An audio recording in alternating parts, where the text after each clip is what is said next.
Dulcé, this is an incredible feat. I mean, the mammoth's been extinct for, what, thousands of years, and they're able to make a sustainable meat source? Come on, it could change the whole world. Oh, so what? So what? Give a damn about eating an unshaved elephant, all right? Use this science shit to bring back what the world really needs, cavemen. Wait. What? Come on, what are you talking about, cavemen, really? You heard me. They out here playing with test tubes, regenerating shit. If you're gonna bring back shit, bring back something I could use.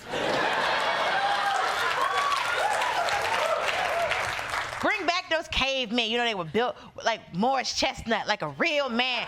Well, you know, y'all see Morris Chestnut? We ain't making men like that no more. Come on, listen. He got pectorials, and they got big beards, and they got real calves, no implants. Because have you seen men today? Oh, they ain't got it. They got us out here talking about short kings, please. Short kings is a lie. Don't start with me. They can't pick nothing up. They're walking around anemic in these skinny jeans. Their legs looking, you look, like the knees just look like leg knuckles. You know what I'm talking about?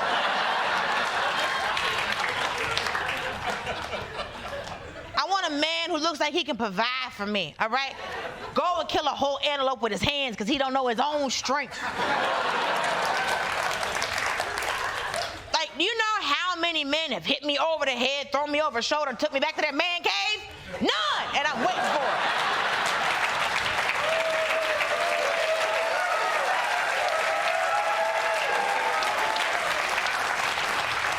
I got worked up. Woman, even if you were able to bring back cavemen, their brains were different.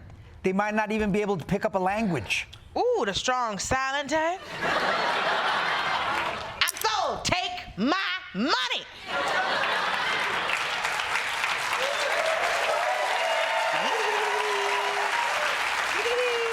Plus, I heard rumors that them cavemen were hung like curtains, okay? Listen! They get to run around and that thing just swing like a ceiling fan. Oh, God. Oh, Jesus. Dulcé, I don't think the scientists had the resources to bring back cavemen just for you. Oh, no. They don't need to. Listen, I'm already on it, okay? I'm doing science. I'm back in school. You know, I got a whole 5-year plan. I get my master's, then I get my doctorate, and then I get my man.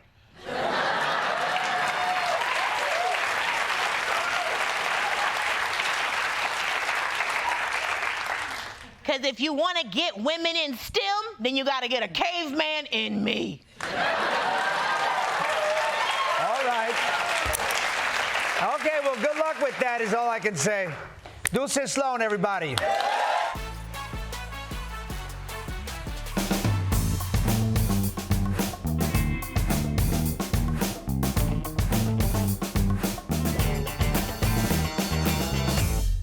I'm skeptical, but apparently black folks have been surfing for at least 50 years. That's gotta count for something.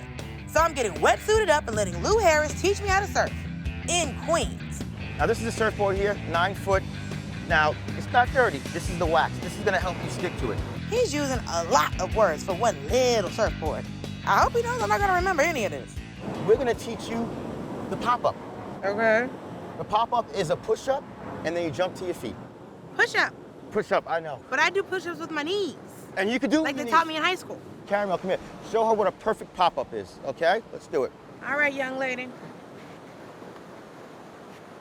Paddle, paddle, paddle, pop up. Okay, did you see at one point all of her body was in the air? Yes. You show me. So, I need somebody who remembers the Clinton administration to show me how to do this. With 2 bad knees. Okay, so maybe he really does know what he's doing, but I can't understand why. Who would do this on purpose? There was a fire in Coney Island, and it was starting by, at the time he was 13 years old, his name was Marcel Dockery, and he lit a mattress on fire in the basement. And coincidentally, the police officer who died from that fire, he was from Rockaway. Like, we had his funeral here. And when the police asked the kid why he did it, he said he was bored. I didn't mean for the whole fire to come. Just for a second, just because I was bored, like, and just wanted something to do instead of sitting in the hallway. So that really tripped me out. And I was thinking, if this kid had activity, then maybe this officer would be alive. So I reached out to the BSA in California and told them about the tragedy. And that's how it started, just like that. What made you pick surfing as the thing that the little black children should be doing? Because they don't do it here. Not just black kids, this is open to white kids, Asian, Muslim, gay, straight, I don't care who you are. If your parents can't afford surf lessons, I'll teach you for free. Aw, look at Lou running his own United Nations of surfing.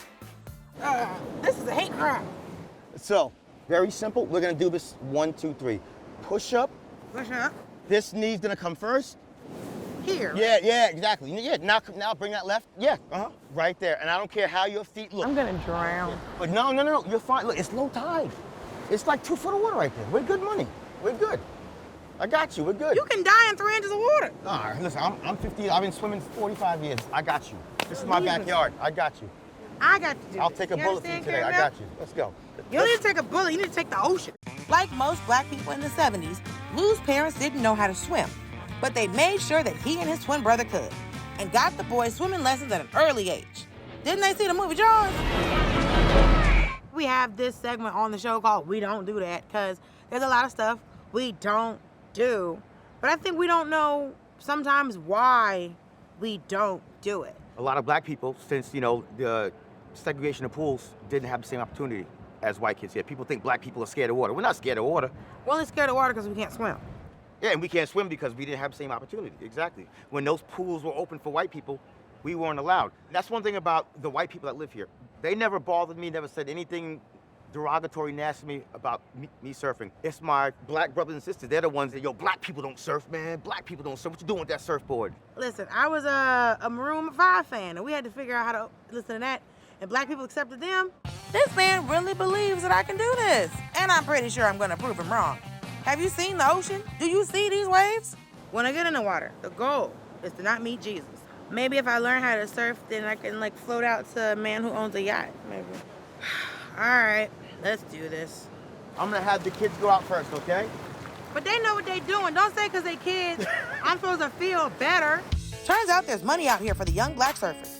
Lou has sponsors like Fans, Red Bull, and the Black Surfers Association. I need to get better at this pop-up. Red Bull will call me and say, Lou, we got $8,000 to blow. Go find a surf shop here. They can't drink it, right? No. Red Bull bought us $8,000 worth of surfboards for the kids. Okay, Yeah. I thought you had $8,000 for the Red Bull, and I was like, that sounds like a great night. At college, yes, With but vodka. a 12-year-old with Red Bull, oh, that'll stunt your growth. I don't know that. Don't sue me, Red Bull. I'm just saying, I don't think we can give, you can't give energy drinks to children. Okay, moment of truth. If I don't make it, tell my mama I love her.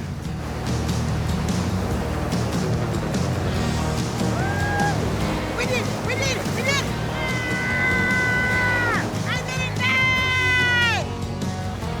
Okay, I did it, shoot over, we're done, yay! I learned how to surf, all right, let's go. You can't twerk in a wetsuit, did you know that? Listen, you never know, when you're out here on your own, just working, doing this thing just by yourself, you never know what you can achieve with just a few lessons and absolutely no help at all. Sorry, can you back up just a little bit? Perfect, thank you. So when no one ever helps you, when you've done everything on your own and just really worked hard, wow.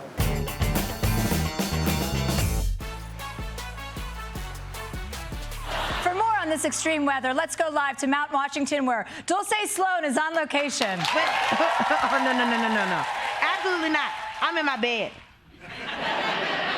But you were supposed to report on the record low temperatures in New Hampshire. Listen, white lady, you got the wrong one, okay? You needed me to go to a mountaintop to tell you that negative 108 degrees is cold? You know how I knew it was cold outside? Because the Uber Eats man told me it was cold. And that's all I need to know. Well, how are you supposed to report on the wind if you're in bed? You need to be outside. No, ma'am. I know your tricks, okay? The only reason anybody wants a reporter out in this kind of weather is to watch them fall and laugh at them. Nope. You're not slick. I can't fall down if I'm laying down. Ha! Checkmate.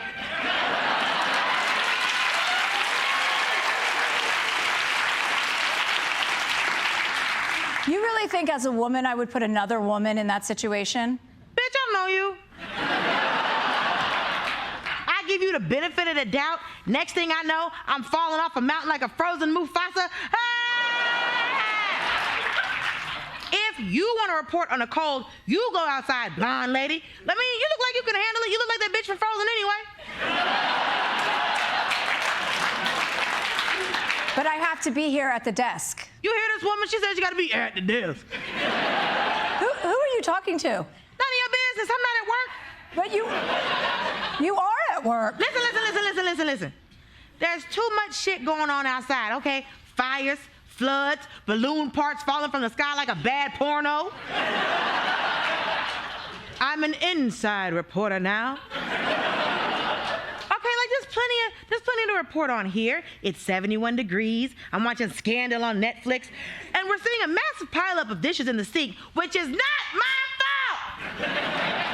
I can't do the dishes. I'm at work.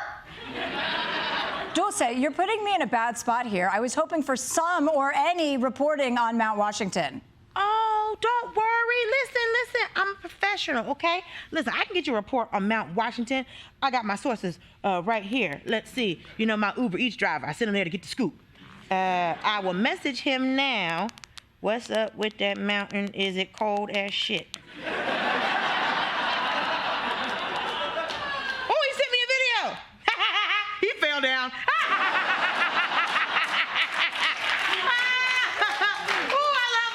Because I tell you what, it won't be me, bitch.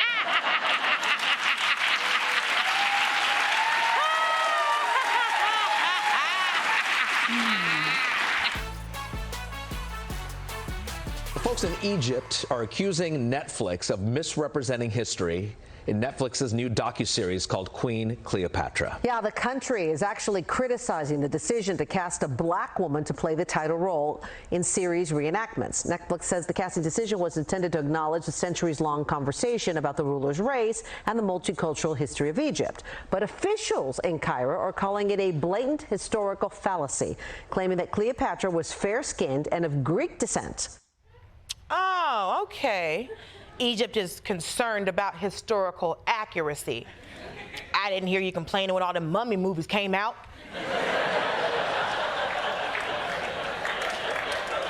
What are you talking about?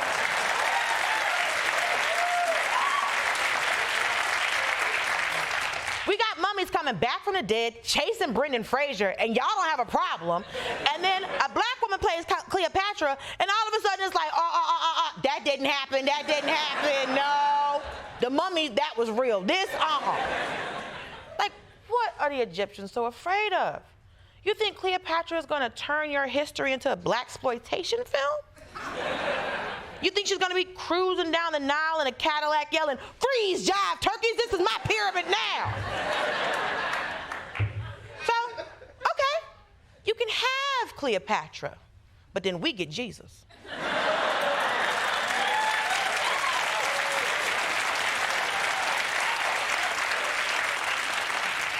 I mean, it's only fair. We all know Jesus was black because he was found guilty in court. And he did nothing wrong. For more on what Adidas can do with these sneakers, we turn to Dulcé Sloan, live at Adidas headquarters. What do you say? Adidas is screwed, right? Any way to salvage this? Maybe not. You know, that's not my problem. That's Adidas' problem. It's called losing money. You know, you roll the dice and it came up, Mein Kampf. That's on you. Welcome to capitalism, bitches.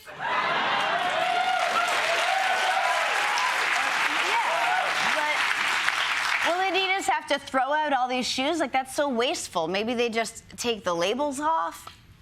We're still gonna know it's those shoes. You can't take the label off. You ain't tricking nobody. This isn't a Clark Kent Superman situation. But if you still want to sell them, you need to find a different use for these shoes. Like, look at these. You don't have to throw them away. You can just drain pasta in them.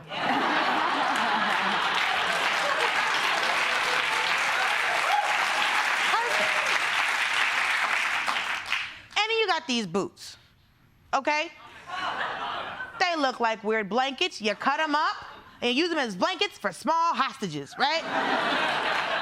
And it's like, shh. They can't hurt you. You're safe now. Squeeze the Yeezys around you. And then look at this one.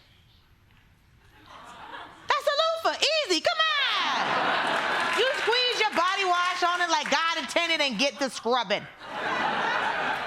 Oh, yeah. Oh, and this one would be a good menorah.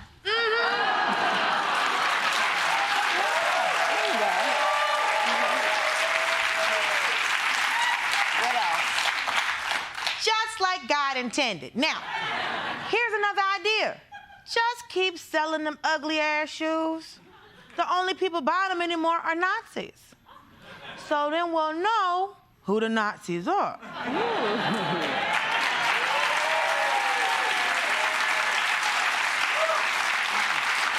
You identify those motherfuckers with footwear. You see what I'm saying? You'll be able to spot them anywhere, even in a bathroom stall, because y'all know I be in a men's room. Wait, why are you in a men's room? Because that's where the men are. It literally says it on the door. Men's rooms. That's where the men's is at.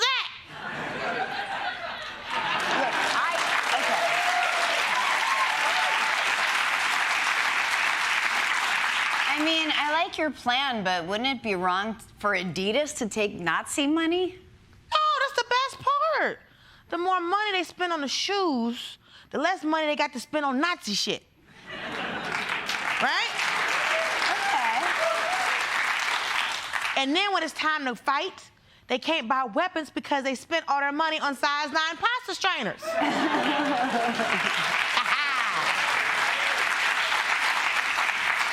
Welcome to capitalism, you Nazi bitches.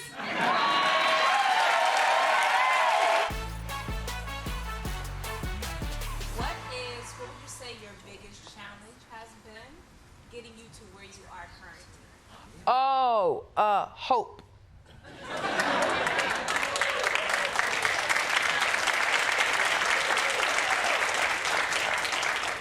People don't talk about how hard hope is.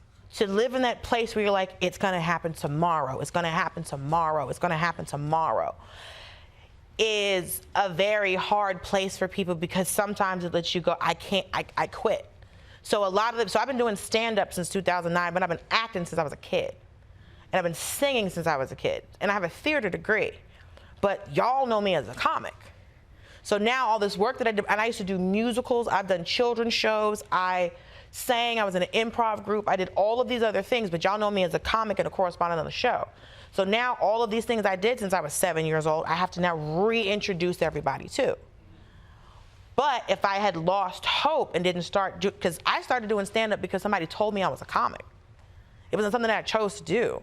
I just happened to be good at something, so someone saw something in me that I didn't see in myself.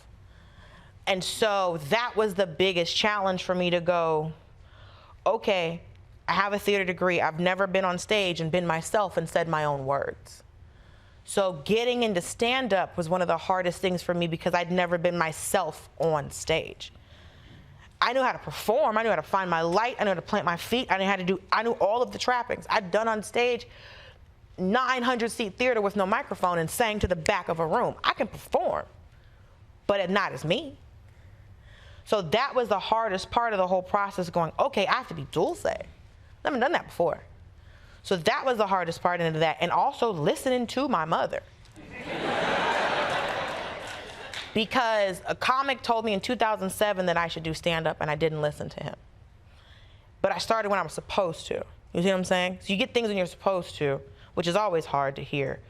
But in 2009, and once again, on unemployment, look at God, and I was taking a sketch comedy class, and I got laid off from a job, and the comic Big Kenny is like, again, come take my stand-up class. And I was like, Unc, I don't have a job. I can't afford the $300 class. And he's like, you're supposed to do this. I won't charge you for the class. And then I couldn't decide what to do, and my mother told me, because Big Kenny had been inviting us to shows for 2 years. He's like, you have to do this, you have to do this. I was like, nah, I'm good. And then my mother came up to me one day before the class started, and she said she had a dream that the whole world was laughing at me. And she didn't understand what it meant. She was like, why are people laughing at my daughter? I don't understand what's going on. What did she do? And then she said she prayed on it, and she was like, oh, my daughter's a comedian. So because of my mother, and I didn't talk about this for a long time because he used to piss comics off. When I took a stand-up class, and my mother supported my choice to do stand-up. A lot of comics don't get that feedback from their family. And so I did it. And so May 12th will be my stand-up anniversary. And if someone can do math, that's what, 14, 15 years? Thank you, gracias. I went to school in Georgia, so I don't know what you want from me. But Gwinnett County, so I did okay, but I can't. The sixes and multiplication are funky.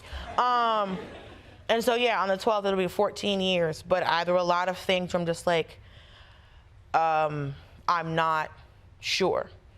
I moved to LA with suitcases. I moved here with suitcases, and now I'm moving. And it's like, so now you have to just go, I will be okay. But for me, the hardest part is hoping is I want to be a mother and have children, and I don't have that in my life. So the same hope that I applied to work, I now have to figure out to apply to this other thing. And that's even harder. Because I knew what to do to be successful in my career. I don't know how to hog tie some man. So, and that's when the Lord gave me my ministry of No More Broke Dick. And so yeah, the hardest part of any of this is hope, because you have to believe in you more than anybody else, and you have to love you more than anybody else.